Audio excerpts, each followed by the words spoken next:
Somatic therapy from a sports psychologist's perspective. So what is it? Sports psychologists help athletes perform at their best.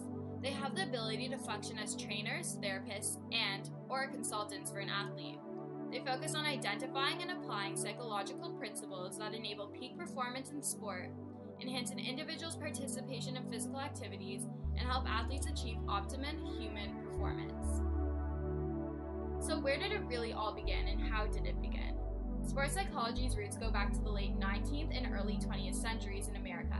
At this point in time, several psychologists began to conduct sports-related studies in their field.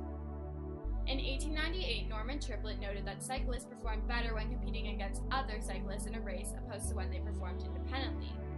Triplett was one of a few psychologists that showed interest in sports through psychology. In 1918, the founder of sports psychology, Coleman R. Griffith, began to study sports psychology as a graduate student. A few years later, Griffin taught a course focusing specifically on psychology and athletics. In 1925, he opened the first research lab on athletic performance at the University of Illinois, where he was appointed assistant professor. Here he continued to teach his course, Psychology and Athletics. So how does it really work? Sports psychology is a learning experience. It provides athletes with an opportunity to grow as both an athlete and a person. During a sports psychology session, numerous items will be taken care of. For example, a discussion of anything that may trouble or concern you may come up. Items such as exploring technical issues and things that may affect your mental game will be discussed. A sports psychologist can help you get over those obstacles that are preventing you from performing your best. So what are the main concepts of sports psychology? Sports psychology was originally dominated by theories of social psychology. Since it has expanded into numerous areas consisting of imagery training, motivation, socialization, relaxation training, conflict and competition, coaching and counseling, and so on. Sports research's three primary areas consist of personality, motivation, and social influence. How does it help the body? According to APA, sports psychologists can help athletes with numerous components. These components consist of the following: enhancing performance, coping with competition pressures, injury recovery, maintaining an exercise program, and enjoying sports. Athletes who continually train their minds play at their best more consistently. Enhancing an athlete's performance can be done through the use of visualizations and relaxation techniques. Sports psychologists can help athletes handle the stress and pressure placed on them by their parents, coaches, and themselves.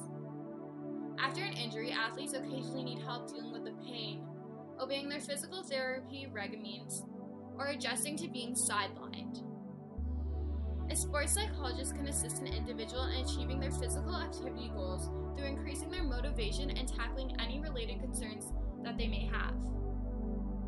Lastly, a sports organization for younger individuals may hire sports psychologists or psychologists to educate their coaches on helping the children enjoy the sports and on how to promote a healthy self-esteem in their participants. An athlete may go to see a sports psychologist if they lose focus or become anxious while competing.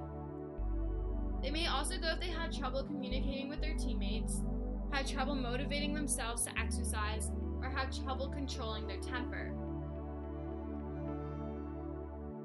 Additionally, the techniques sports psychologists teach their clients can help them in an off-the-field setting as well, such as in school or a workplace.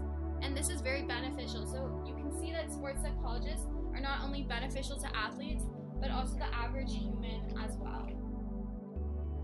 So how can it help a dancer as a more specific athlete? Sports psychology can help a dancer through focusing on a psychological side of dance as opposed to the physical side. Sports psychologists focus on an athlete's mind to help them achieve their goals. They can help them improve their performance, recover from a traumatic event or injury, cope with competition pressures, and motivate them to continue to exercise. They can help them overcome problems that impede their performance, making them stronger and better performers. Examples of exercises. Sports psychology uses mental training tools as a part of its somatic therapy. These include challenging and clear short and long-term goals, visualizations of making great plays and succeeding, the use of positive and energetic language to motivate yourself into a winning mind frame, use of consistent breath during movement, and confident body language to enable feeling of success in both your mind and body. Education. Sports psychology can be offered as a concentration within a counseling or clinical program. Students taking part in an applied psychological branch will be exposed to cognitive, affective, biological, and social bases of behavior. Additionally, sports psychologists that provide therapy need to be licensed. Sports psychologist. A somatic therapy.